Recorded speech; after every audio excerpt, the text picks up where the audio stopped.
राधा स्वामी जी। आज की कहानी का नाम है संत कैसे जिंदगी बदल देते हैं। एक बार बारिश के मौसम में कुछ साधु महात्मा अचानक कबीर साहिब के घर आ गए। बारिश के कारण कबीर साहिब बाजार में कपड़ा नहीं बेच सके थे और घर में मेहमानों के लिए खाना भी काफी नहीं था।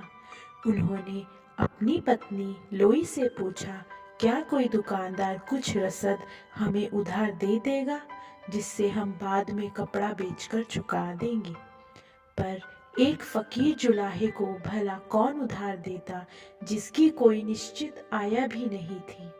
लोई कुछ बनिए की दुकानों पर गई पर सभी ने नकद पैसे मांगे। आखिर एक बनिया उधार देने को तैयार हो गया, पर उसने यह शर्त रखी कि वह एक रात उसके साथ बिताए। यह नीचता भरी शर्त उसे बुरी तो बहुत लगी, लेकिन वह खामोश रही। जितनी रसद उसे चाहिए थी बनिए ने दे दी। जल्दी से घर आकर लोई ने खाना बनाया और जो बातचीत बनिए से हुई थी कबीर साहिब को बता दी। रात होने पर कबीर साहिब ने लोई से कहा कि बनिए का कर्ज चुकाने का वक्त आ गया है और यह भी कहा कि चिंता मत करना, मालिक सब ठीक करेगा। जब वह तैयार हो गई तो वे बोले, बारिश हो रही है और गली कीचड़ से भरी है, तुम कंबल ओढ़ लो, मैं तुम्हें कंधे पर उठाकर ले चलता हूँ। जल्दी ही दोनों बनिए के घर पहुँच गए। लोई अंदर चली गई और कबीर साहिब दरवाजे के बाहर उसका इंतजार करने लगे। लोई को देखकर बनिया बहुत खुश हुआ, पर जब उसने देखा कि बारिश के बावजूद न लोई के कपड़े भीगे हैं और ना ही पांव पर कीचड़ लगा है तो उसे बहुत हैरानी हुई।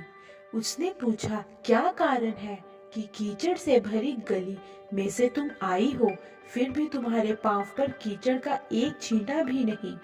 लोई ने जवाब दिया, इसमें हैरानी की कोई बात नहीं है।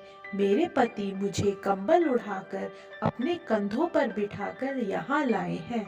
यह सुनकर बनिया दंग रह गया।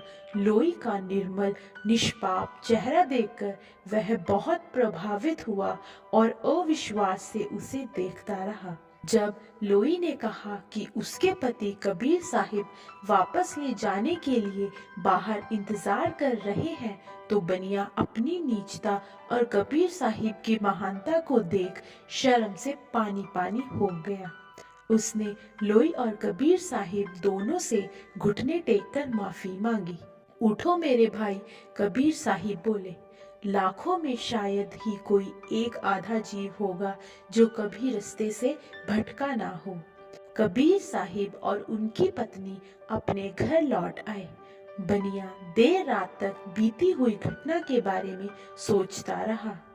अंत में इस नतीजे पर पहुंचा कि संसार में एक ही सच्चा मार्ग है और वह है परमार्थ का मार्ग।